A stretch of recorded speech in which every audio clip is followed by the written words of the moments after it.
Today, we're diving deep into a situation that's rapidly escalating in Northern Europe.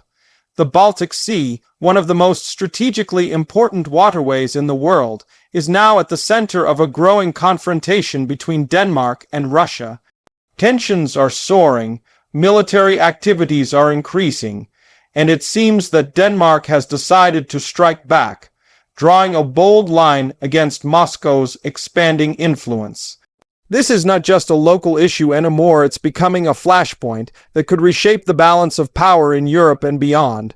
The Baltic Sea has long been a vital maritime route, linking Russia to the Atlantic Ocean through narrow Danish straits. For decades, this region remained relatively calm, but since the Ukraine war began, the dynamics have changed completely. Russia's aggressive stance, its militarization of Kaliningrad, and its frequent naval movements in the Baltic region have alarmed its neighbors.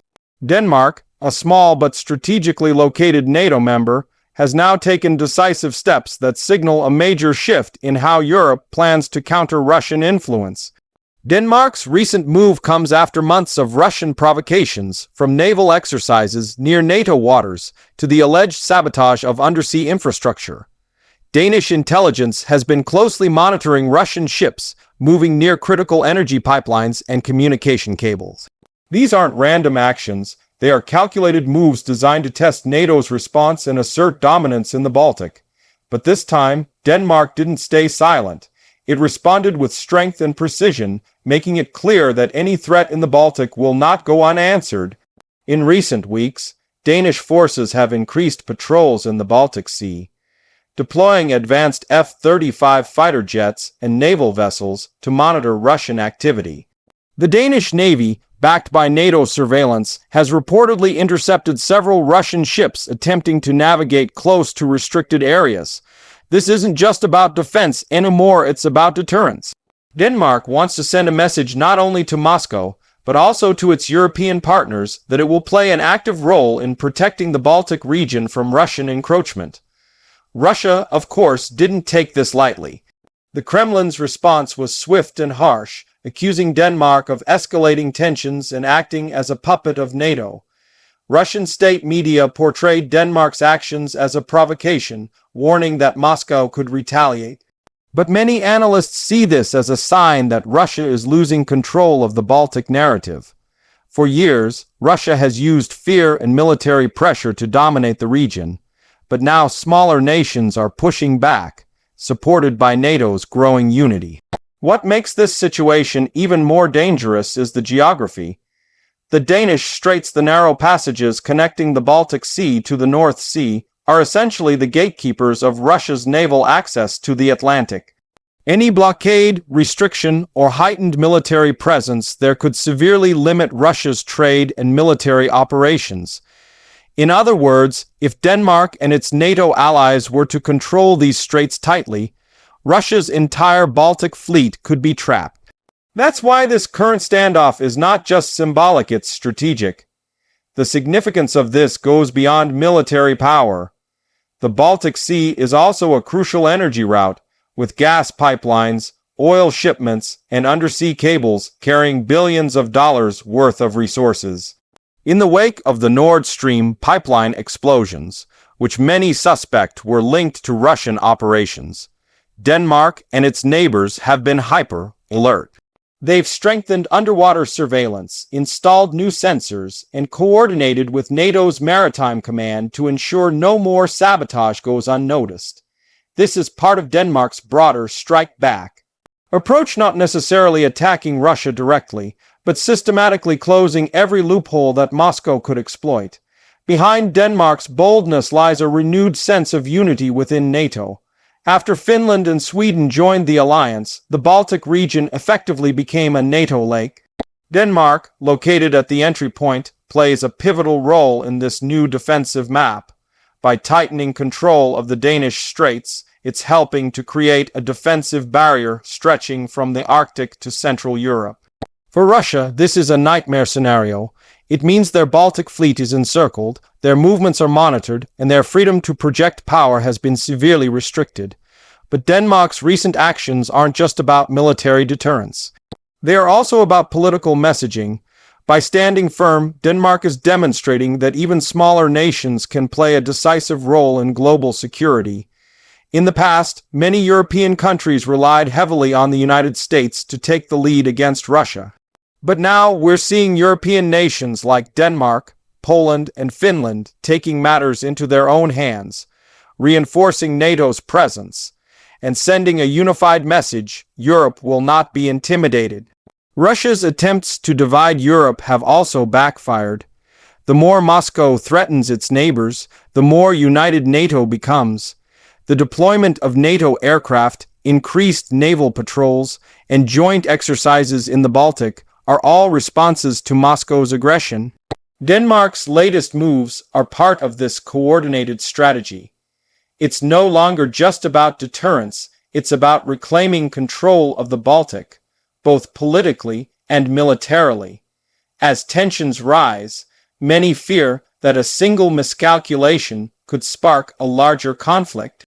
With Russian and NATO ships operating in close proximity, the risk of accidental encounters or deliberate provocations has increased. A single incident, a collision, a radar lock, or a warning shot could spiral into a full-blown confrontation. Both sides are aware of this, but neither seems willing to back down. For Denmark, retreating now would signal weakness. For Russia, backing off would admit defeat. That's why the situation remains so volatile. Danish Prime Minister Mette Frederiksen has repeatedly stated that Denmark will not allow any threat to its sovereignty or regional stability. She emphasized that the Baltic Sea must remain a zone of peace and cooperation, not aggression. Yet, behind those diplomatic words lies a growing readiness to act if necessary.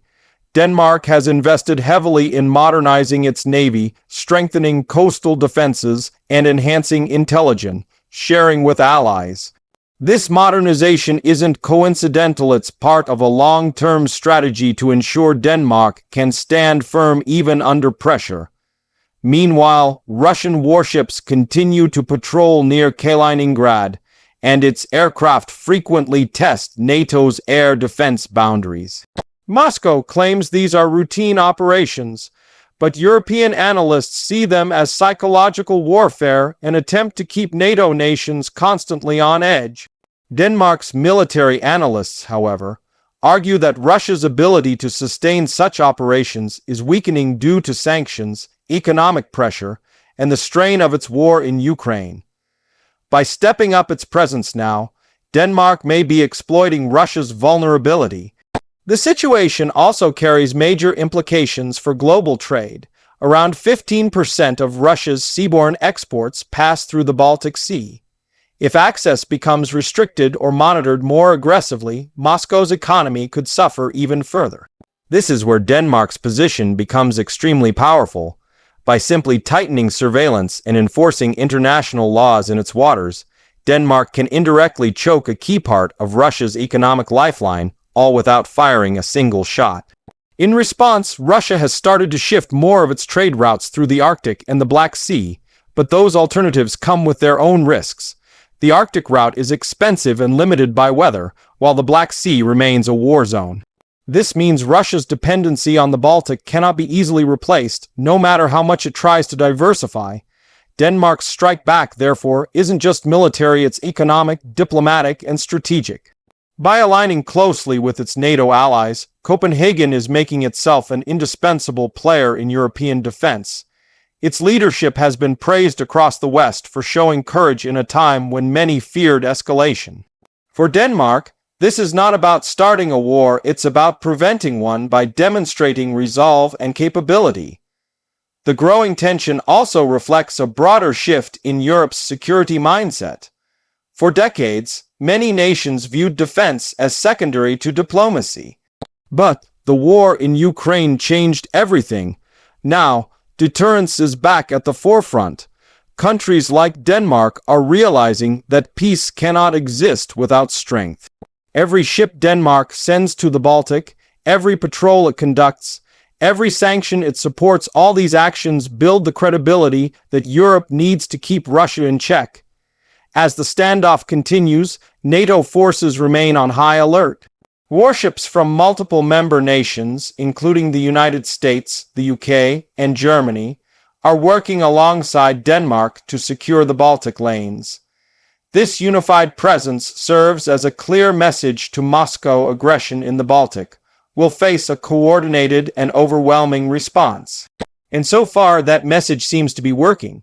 Despite its fiery rhetoric, Russia has avoided direct confrontation, knowing that a clash in the Baltic could spiral into a much larger NATO-Russia conflict.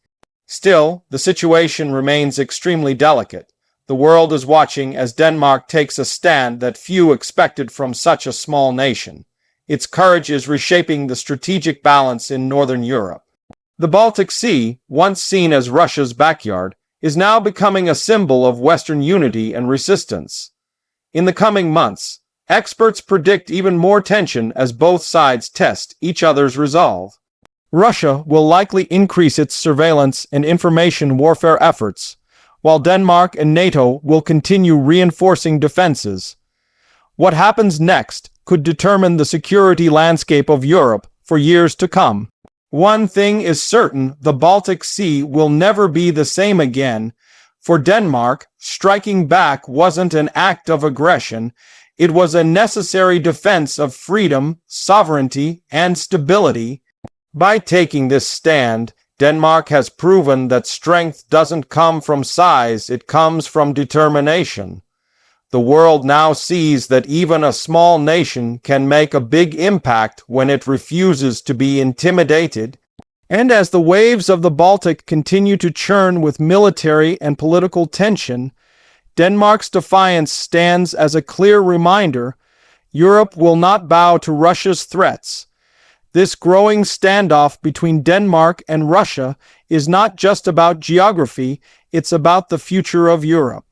Every move, every patrol, every diplomatic exchange now matters. The Baltic Sea has become the new front line of a larger struggle between democracy and authoritarian power. And in that struggle, Denmark's decision to strike back may very well define the next chapter of European history. If you found this breakdown insightful, make sure to like, share, and subscribe for more deep analysis of global conflicts and power shifts. Stay tuned, because this story is far from over, and what happens in the Baltic could change the world as we know it.